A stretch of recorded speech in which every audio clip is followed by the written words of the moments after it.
रहती थी। आर्या अपनी खूबसूरती के साथ साथ अपनी दयालुता और समझदारी के लिए भी प्रसिद्ध थी। उसके महल के पास एक गरीब लड़का अर्जुन रहता था, जो अपनी बूढ़ी माँ की देखभाल करने के लिए दिन रात मेहनत करता था। एक दिन राजकुमारी अपने बगीचे में टहल रही थी, जब उसने दूर से अर्जुन को अपनी माँ के लिए लकड़ी काटते देखा। उसकी लगन और मेहनत देखकर आर्या का दिल पिघल गया।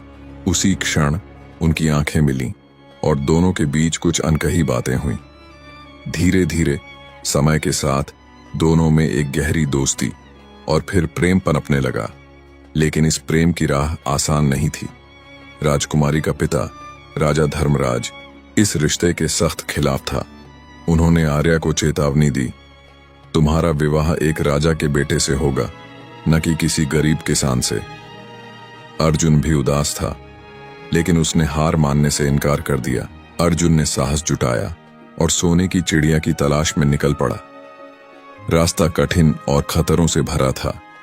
गहरी खाई, तेज बहते नदी और जंगली जानवरों का सामना करते हुए अर्जुन ने अपना सफर जारी रखा।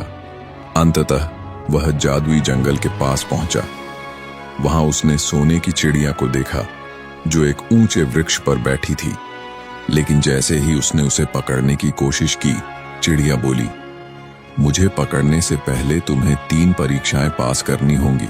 सोने की चिड़िया ने मुस्कुराते हुए कहा, तुमने सभी परीक्षाएं पास कर ली, मैं तुम्हारे साथ चलूंगी। जब अर्जुन चिड़िया को लेकर महल पहुंचा, तो राजा धर्मराज उसकी बहादुरी और सच्चाई से बहुत प्रभावित हुए। उन्होंने अर्जुन और आर्या के विवाह की अनुमति दे दी।